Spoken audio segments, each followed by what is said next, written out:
Bonjour mesdames, bonjour messieurs. Et oui, il y a quelques dames parmi nous aujourd'hui et je m'en réjouis. Je vous souhaite la bienvenue à notre 4e séminaire webinaire Meyer-Tobler. Le sujet du jour est les systèmes HVRF de Mitsubishi Electric. Je vous remercie de votre intérêt et de votre participation. Ce webinaire sera très intéressant et vous allez découvrir un système innovant sur de multiples points. Pour une qualité optimale de la transmission, je vous prie de bien vouloir désactiver vos micros et vidéos durant la présentation. À la fin de ce webinaire, il y aura une partie interactive et à ce moment-là, vous pourrez les réactiver.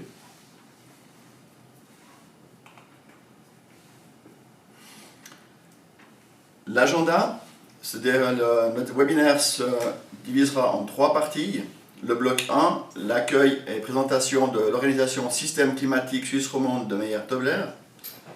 Questions du chat et sondage. Le bloc 2, présentation du système City Multi VRF hybride, avec à la fin les questions du chat et un sondage. Et ensuite le bloc 3, une étude de cas, SynLab à Lausanne, et ensuite la conclusion. Ce webinaire va durer plus ou moins 45 minutes. Et à la fin, nous serons à votre disposition pendant 15 minutes pour répondre à d'éventuelles questions que vous pourriez nous poser en direct.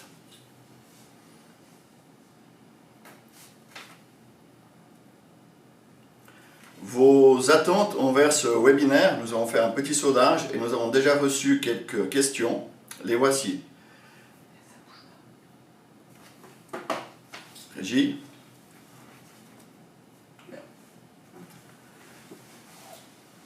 Voici les questions. Est-ce que le système HVRF est plus cher qu'un système classique? En combien de temps est-il possible de boucler un projet avec du HVRF? Pour quelle application est-il adapté? La dernière question, est-ce que cela répond aux normes de l'EuroChim sur les systèmes à détente directe avec maximum 80 kW? Est-ce que ça s'applique pour ce système hybride? Nous allons directement passer au bloc numéro 1. Je vais passer la parole à ma collègue Maude Borel, spécialiste chez Meyer-Tobler pour la climatisation de confort. Elle travaille chez Meyer-Tobler depuis plus de 13 ans et est une vraie spécialiste sur ces systèmes à détente directe et sur de nouveaux systèmes hybrides HVRF. Chère Maude, je te passe la télécommande. Merci Rémi. Bonne continuation. Bonjour à toutes et à tous. Merci pour votre participation à ce webinaire HVRF. Pour commencer, présentons-nous. Petit retour sur l'organisation Système climatique. Rémi Pittet, à mes côtés, chapeaute 4 équipes comme suit. La vente externe, dirigée par Romain Marguerat, qui coordonne les équipes pour la planification, les renseignements techniques, la création d'offres et de projets, ainsi que le suivi d'affaires à l'externe chez vous. Ce service est en étroite collaboration avec l'équipe de Alain Godard qui répond à l'interne pour vos demandes. Nous avons également l'administration des ventes et la dispo pour le suivi des commandes, la gestion et le suivi de vos contrats d'entretien. Et enfin, la gestion des installations, gérée par Jean-Yves Pochon, où nous retrouvons tous nos techniciens SAV spécialisés pour les cantons romans, Fribourg, Neuchâtel, Jura, Valais, Vaud et Genève. Et bien entendu, les gestionnaires d'installation qui s'occupent, eux, de vos installations, de la livraison à la fin de vie de celle-ci. Voici les portraits de nos interlocuteurs externes. Monsieur Pittet, qui est le modérateur de ce webinaire. 34 ans de société. Romain Marguerat, responsable des ventes système climatique. Moi-même. Puis, pour les groupes froids et les grandes PAC, nous avons Philippe Jacroux pour le canton de Fribourg, des cantons de Fribourg et du Valais, Cyril Chuc pour le canton de Vaud, Béranger Augagneur pour Neuchâtel et Jura. Nous avons également pour la location des machines froides pour la Romandie, Jimmy Odermatt, et pour la vente de contrats d'entretien et les offres de réparation, Jérôme Cherpitel. Nos fournisseurs et partenaires. Nos partenaires et fournisseurs depuis plusieurs années sont Mitsubishi Electric, Stulz, Carrier, Alton, Jassir, Axer pour nos propres machines que nous fabriquons à Berne, Refrion et RTSI. Découvrons un peu leur gamme et leur assortiment. Nous travaillons avec Carrier pour les refroidisseurs de liquide et les pompes à chaleur de grande puissance, avec Yazaki pour les machines à absorption, avec Refrion et Gaulle pour les tours de refroidissement et les aéro-refroidisseurs, avec Stulz pour les armoires climatiques, et ce de 30 à plusieurs mégawatts. Nous avons également les centrales climatiques de toiture avec la marque Lennox. Pour les ventiloconvecteurs, nous travaillons avec Artesi, les poutres climatiques, la marque Alton, et enfin la climatisation de confort, dont nous allons discuter aujourd'hui, avec Mitsubishi Electric. Vue d'ensemble de l'assortiment, rapide. La série M pour le résidentiel et les petits tertiaires, Mr Slim pour les locaux informatiques et électriques, avec comme principale caractéristique une importante puissance sensible et une redondance avec une seule télécommande par local, pas besoin d'horloge, etc. comme pour les autres. Le City Multi, système à détente directe OR410 ou OR32, avec une flexibilité et une possibilité de mix des unités à l'infini. Le HVRF, sujet du jour, détente directe combinée à une distribution d'eau glacée et d'eau chaude pour les pompes en mode pompe à chaleur. Et enfin le QEHV, pack ECS de 40 kW au CO2, dont les applications sont les stations de lavage, le CS pour les bâtiments collectifs, les hôtels, les hôpitaux, les EMS ou encore les crèches. Nous allons passer aux questions du chat. Rémi, c'est à vous. Merci Maud pour cette première partie d'introduction. Pour participer au sondage, vous avez dans le Microsoft Teams, dans le chat, vous avez reçu une question. Il faut cliquer sur le gros logo F rouge, blanc sur fond rouge, et ensuite vous arriverez au sondage. Dans ce sondage, vous avez un onglet vert, Umfrage starten. Ce sondage est en français, mais l'onglet, lui, est en allemand. Désolé. Merci de bien vouloir répondre à ce sondage. Pendant ce temps, la question du sondage. La première question, c'est Meyer Tobler propose une gamme de produits. Les différentes réponses possibles sont pour le froid industriel, pour produire et distribuer de la chaleur, pour produire ou distribuer du froid, ou bien pour produire et distribuer du chaud et du froid. Pendant que vous répondez à ce sondage, nous avons reçu une question dans le chat. Ah, ça c'est une question pour Maud. Est-ce que Meyer-Tobler a assez de recul sur cette technologie en Suisse, sur le HVRF, et depuis combien d'années? Maud, merci de nous éclairer. Bien sûr, Rémi. Nous avons fait notre première installation avec un installateur dans une usine à Moutier, dans le Jura, pour principalement chauffer des locaux, avec un groupe de 28 kW, un BC contrôleur dont nous parlerons juste après, qui est la principale spécificité de ces installations, 6 cassettes en 600-600 et une télécommande centralisée AT50. Merci Maud. Nous allons revenir au sondage. On va voir qui a répondu à ce sondage. Excusez-moi, j'arrive.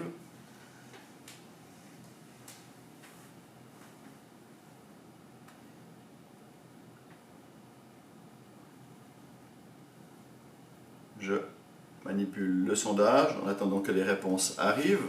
Ça vient.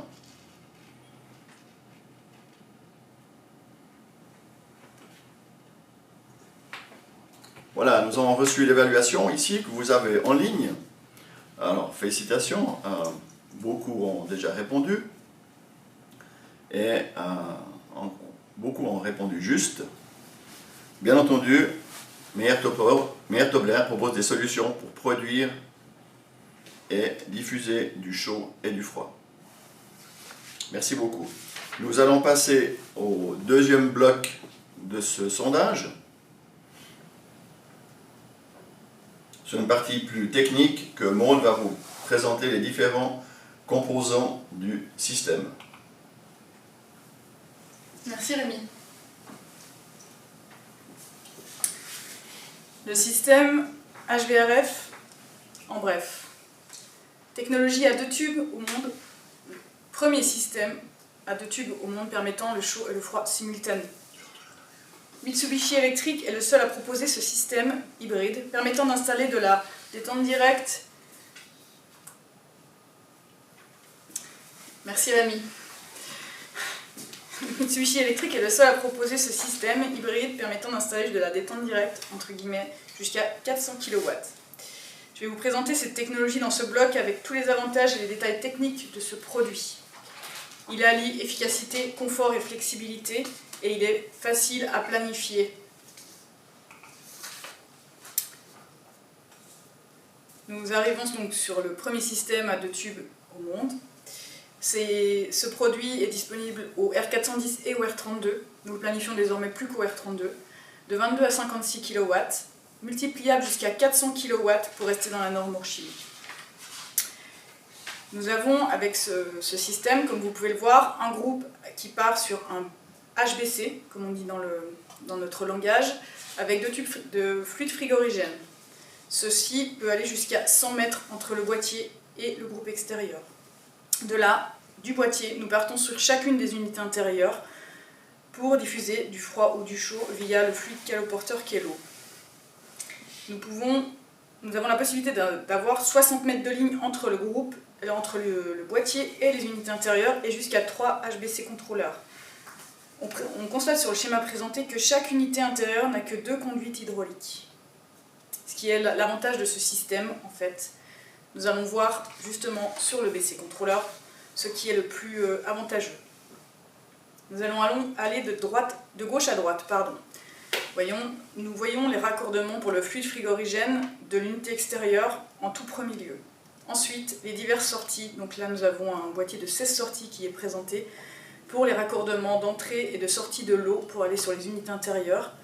Et ensuite, des raccordements cuivre pour aller sur un possible HBC esclave, si toutefois il y avait nécessité d'avoir plus que 16 unités intérieures sur l'installation. Ces boîtiers existent en 8 ou en 16 sorties, sont tout de même assez grands et se posent à plat impérativement. Pour revenir aux numéros qui sont indiqués sur cette petite slide, on voit en numéro 1, échangeur à plaques. Donc on voit qu'il y a 2 échangeurs à plaques par module, où se transfère l'énergie du réfrigérant à l'eau.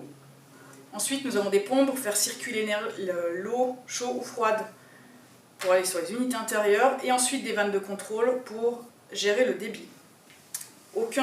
Nous ne gérons absolument aucun débit dans l'installation. Tout le système Mitsubishi Electric s'en occupe en fonction de la température demandée dans les pièces par les utilisateurs. Les raccordements pour aller sur les unités intérieures. Globalement, on est sur du 20-26 pour les plus petites unités jusqu'à 5 kW et en 32 pour les plus puissantes jusqu'à 12 kW.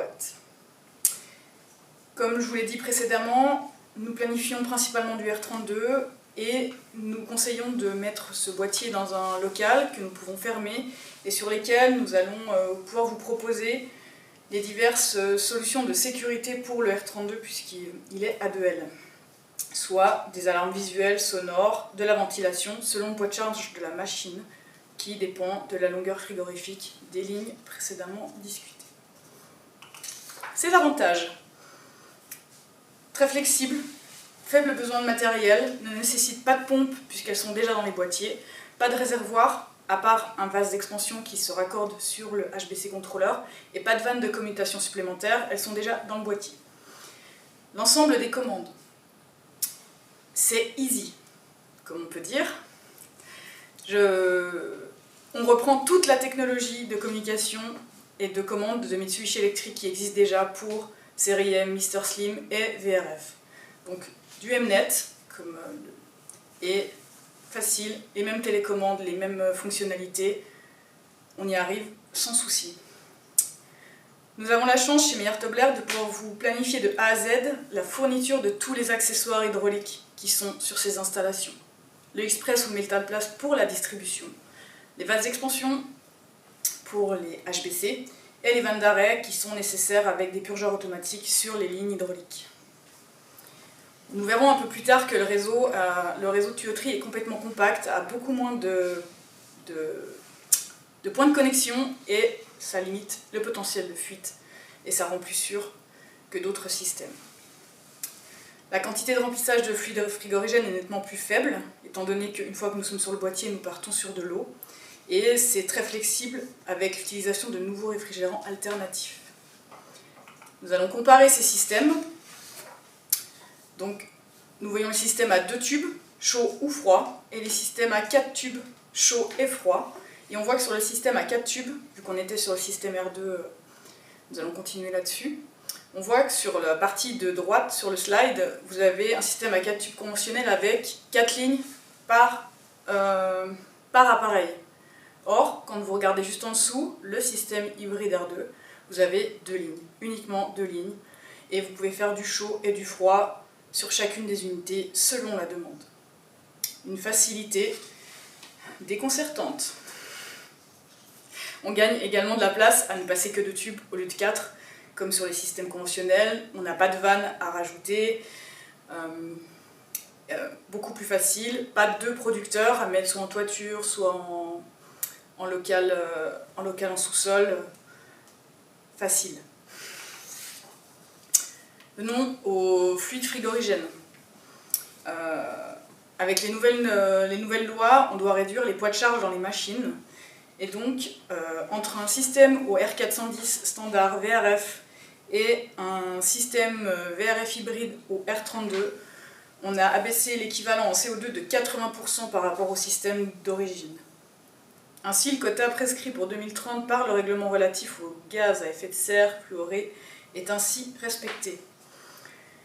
Nous avons toutes les directives détaillées concernant les normes et nous pouvons vous les fournir sans souci si vous nous les demandez. Nous sommes à votre disposition. Une nouveauté depuis janvier 2021 avec le système hybride à 2 tubes. Donc là, on n'est plus en chaud et froid simultané, mais en chaud ou froid. Et nous partons avec 2 tubes du groupe sur un boîtier hydraulique, que l'on peut voir ici, qui est la spécificité de ce système. 22 à 56 kW, comme pour la précédente gamme. On peut aligner les groupes pour aller jusqu'à 400 kW, la norme Bourchim. 3 tailles de boîtier, une puissance installée idéale selon les demandes. Et petit plus, sur le territoire, il y a beaucoup de systèmes à 2 tubes à détente directe standard avec du réfrigérant. Et nous pensons que c'est la solution d'avenir pour remplacer ces systèmes chaud ou froid et de permettre peut-être l'évacuation du système de chaud existant. Voilà. On s'accroche beaucoup au R410, mais le R32 fait partie du jeu désormais de l'avenir. Toutes les installations que nous avons vendues et que nous planifions sont au R32 afin de pouvoir les entretenir et les réparer le plus longtemps possible. Avec le boîtier, une seule pièce à sécuriser et tranquillité dans toutes les pièces climatisées, chauffées, car le fluide caloporteur est de l'eau. Et c'est bien beau tout ça avec tous ces boîtiers, mais dans quoi on distribue?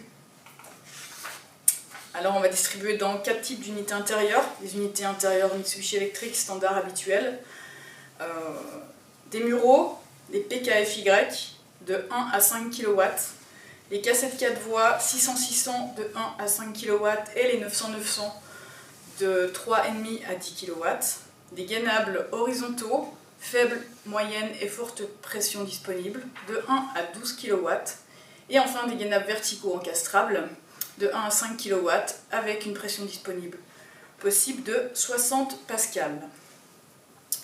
Nous allons venir aux applications de ce genre d'installation. Les grands espaces de bureaux, les showrooms, les pharmacies, les laboratoires, les crèches, les EMS, les immeubles à diverses utilisations commerciales et médicales, et pour la partie R2 qu'on a vue au début et dont nous sommes très, très fiers, pour les immeubles demandant du froid et du chaud simultané selon l'exposition. Tous ces appareils sont bien sûr pilotables par des télécommandes filaires ou infrarouges de la gamme standard Mitsubishi électrique. Pas de régulation spéciale à rajouter, tout est planifié par nous et dans la communication Mnet Mitsubishi électrique. Donc si vous avez déjà des installations et que vous voulez remettre une installation Mitsubishi électrique hybride, vous pourrez la brancher et la réguler via la régulation, puisqu'elles sont compatibles avec les anciennes régulations Mitsubishi électriques. Tous ces appareils peuvent être commandés par des systèmes de gestion centralisés, avec ou sans écran. Donc là on peut voir qu'il y a l'AT50 avec écran mais sans connexion externe, l'AE200 avec écran et communication externe et possibilité d'utiliser et de voir les informations à distance, la EW50 qui elle est une passerelle sans écran, donc qui va se raccorder à un PC local certainement pour donner les infos et qui peut donner accès à l'extérieur pour la gestion du site, l'arrêt à distance, les pannes, etc. Et puis toutes ces télécommandes sont raccordables sur du KNX, du BACnet et du Modbus, des protocoles de communication qui sont extrêmement demandés de nos jours pour vérifier les fonctionnements des machines, les envois des erreurs à distance, tout ce que vous avez l'habitude de nous demander en fait. Et puis petite nouveauté, le RMI avec un accès web à distance qui peut être utilisé sur plusieurs sites avec une adaptation de consignes, un enregistrement de données, un comptage d'énergie, des rapports énergétiques mensuels, des alertes par mail ou SMS et des relevés de consommation. Ce RMI nécessite des routeurs 4G ou LAN et selon la disponibilité du réseau et la sécurisation du réseau, on va plutôt mettre du 4G que du LAN selon demande vraiment du client. N'hésitez pas à nous demander, on peut planifier tout ça avec vous, vous posez toutes les bonnes questions, même sur plan, on arrive à travailler avec vous, en tout cas on est là, n'hésitez pas. Je vais transmettre de nouveau la télécommande à Rémi pour les questions du chat. Maud, pour ces explications détaillées, on voit que c'est vraiment un système qui est incroyable et qui a pratiquement que des avantages. Et nous allons passer maintenant faire une petite pause et passer au deuxième sondage. Vous avez reçu une deuxième question via la conversation dans Teams. Je vous prie de cliquer dessus et de répondre à la question suivante.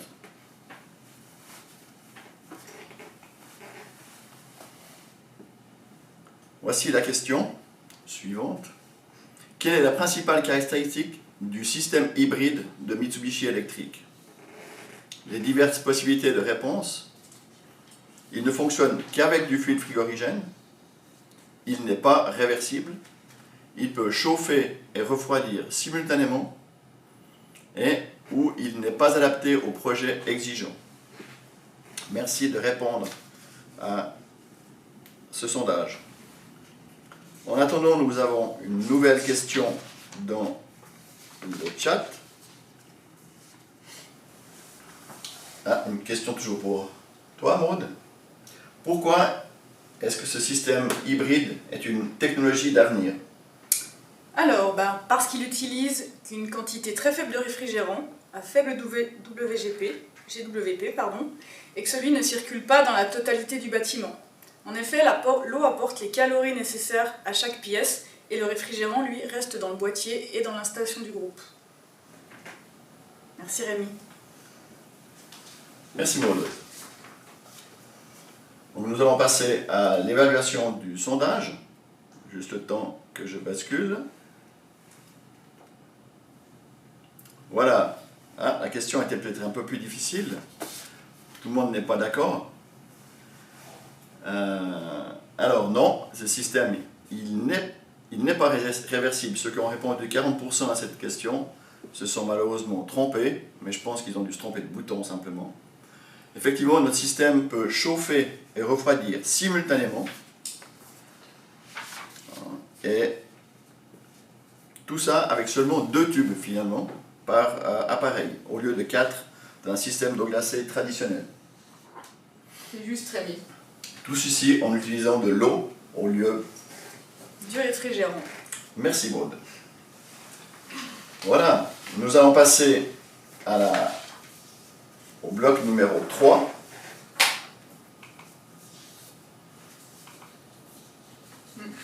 Si la régie donne le feu vert, voilà. Je te laisse continuer Maud. C'est une étude de cas que nous avons fait sur un chantier à Lausanne avec la société Synlab. Maud, je te laisse la parole pour continuer. Merci Rémi. Alors l'objectif de départ est la situation de base. Chauffer et refroidir simultanément les laboratoires tout en respectant la norme Orchim de 80 kW en vigueur pour les systèmes à détente directe. Sur le site, nous avions 240 kW de froid pour tous les besoins des machines qui sont dans le labo. Sur place, nous avons 4 installations VRF à détente directe standard R410. La norme Orchim nous dit 80 kW maximum pour la détente directe, ce qui fait qu'elle n'est pas respectée. Nous avons donc proposé à l'installateur une solution qui est le système HVRF. Donc nous avons proposé la solution de remplacer 3 des 4 installations des systèmes par des systèmes VRF hybrides. L'avantage sur ce système, donc nous avons un confort identique à un système d'eau glacée, une température de soufflage plus douce qu'un système à détente directe standard, une télécommande centralisée pour une gestion simple, et pas de fluide frigorigène dans les locaux occupés, ce qui était très très important pour eux comme demande. En bonus, le client dispose de chaud et de froid simultanément en période d'entre-saison, ce qui garantit le confort des employés et garantit le bon fonctionnement des machines. Ce qui fait que quand on est dans cette période de mi-saison, il y a de la récupération d'énergie des unités qui chauffent sur les unités qui refroidissent et vice-versa.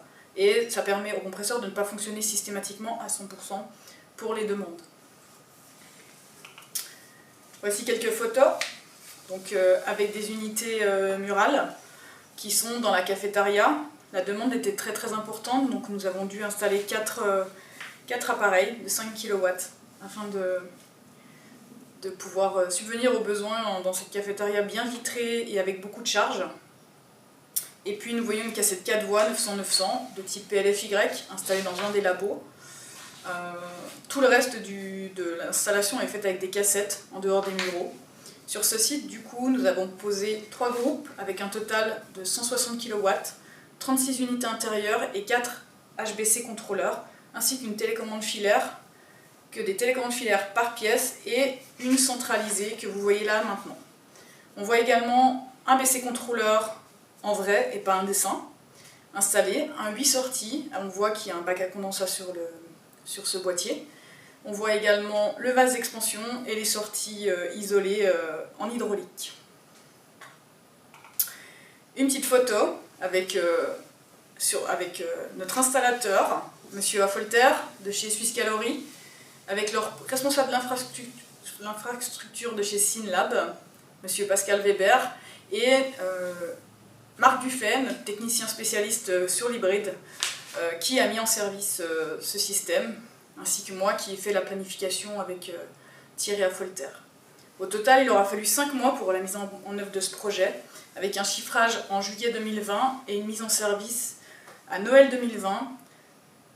Ces mises en service ont été des véritables défis, et l'installation elle-même également, puisque, entre-temps, le Covid s'est permis de nous relancer une seconde vague et que le labo était en action et ne pouvait pas se permettre des périodes d'inactivité.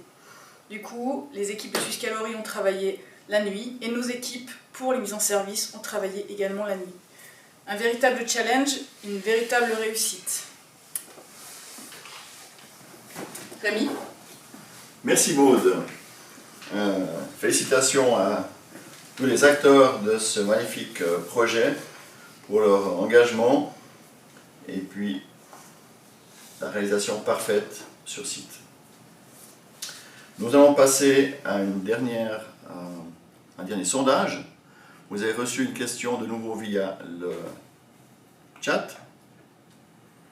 Voici la question.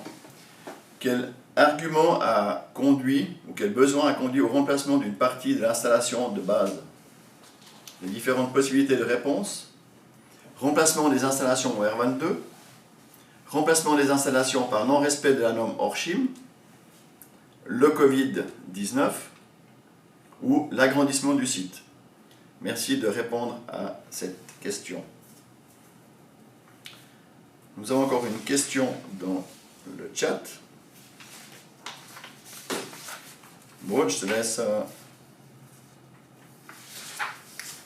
Je viens de me connecter à la question.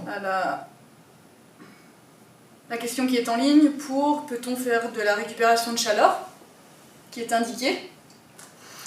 Donc, actuellement, le système ne permet pas de faire de la récupération d'énergie sur de l'ECS. Il est évident qu'aujourd'hui, on fait de la récupération sur des unités Mitsubishi électriques. Donc des gainables, etc. On fait du froid d'un côté, on va récupérer pour chauffer de l'autre en mi-saison, c'est franchement l'idéal. Après discussion avec Mitsubishi Electric, l'option elle arrive pour faire de l'ECS. On sait que c'est une demande dans beaucoup de cantons pour réaliser des choses et nous espérons pouvoir la proposer rapidement. J'espère que j'ai répondu à votre question. Merci Maud. Nous allons voir le résultat de ce sondage. Ça vient. Le temps de mouliner tout ça. Voilà, félicitations, là, les réponses sont presque toutes parfaites. Vous avez bien suivi. Donc la bonne réponse était le remplacement de l'installation existante à cause du non-respect de la norme Orchim. Donc avec notre système hybride à eau, donc nous pouvons aller plus haut que les 800 kW prescrits par l'Orchim, on peut aller jusqu'à 400 kW avec ce système. C'est bien ça, Maud? C'est juste, tout à fait. Merci. Donc nous arrivons gentiment à la fin de ce webinaire. Avant de répondre à vos questions, j'aimerais encore vous remontrer, là vous avez vu les réponses. Ah, il faut... C'est une batterie, voilà. Dans la zapette. La zapette. Alors, attendez. Petit blocage. Bon, je te laisse continuer comme ça. La question suivante. Voilà, donc si vous avez des questions ces prochains jours, des projets, n'hésitez pas à contacter toute notre équipe qui se trouve ici à l'écran maintenant. Avant de répondre à vos questions, Vous vouliez remercier quelqu'un? Oui, j'aimerais remercier surtout toi, Maud, pour avoir participé et présenté ce webinaire parfaitement bien. Je te félicite. Merci. J'aimerais aussi remercier la régie qui nous a basculé en différents écrans aujourd'hui tout préparé, ainsi que nos équipes du marketing pour la préparation et la publicité pour ce séminaire. Et surtout vous, chers clients, pour votre attention et pour votre confiance tout au long de ces années. Et on espère que ça continuera comme ça encore longtemps. Un petit dernier message. Vous savez que le Covid n'est pas encore parti, mais que ça se normalise un peu et que Meyer Tobler a décidé de reprendre l'année prochaine ces Expo Plus. C'est un espèce de parcours dans toute la Suisse. Et nous serons le 4 mai à Lausanne, 4 mai 2022, pour notre Expo Plus en Suisse romande. C'est sur une seule journée, vous recevrez les informations prochainement pour pouvoir vous inscrire. Voilà, merci beaucoup de votre attention. Nous sommes maintenant disponibles pour vos questions. Vous pouvez renclencher vos micros et puis on peut peut-être voir s'il y a dans le chat d'autres questions actuelles. Alors je vois qu'il y a la demande de possibilité de raccorder des terminaux d'autres marques. Alors la réponse est non, puisque Mitsubishi a développé vraiment toute la gamme pour que nous ayons les appareils. Et la communication entre ces appareils, ce qui est extrêmement important de nos jours, la régulation. Donc on va travailler avec du Mnet entre les unités intérieures et les boîtiers et unités extérieures. Les régulations, malheureusement, aucune possibilité de mettre des terminaux d'une autre marque. Par contre, si toutefois vous avez un projet avec de l'eau glacée et que vous n'avez pas de terminaux, n'oubliez pas que nous avons la gamme Carrier et RTZ à votre disposition et que nous avons toute une équipe pour répondre à cela. Merci Maud, oui, c'est bien ça. Il faut comprendre que le système HVRF est un package d'une solution complète avec la production, la distribution et la régulation surtout, ce qui fait qu'on ne peut pas mettre d'autres terminaux. Est-ce qu'il y a d'autres questions? Nous allons, sur ce fait, boucler le séminaire pour aujourd'hui.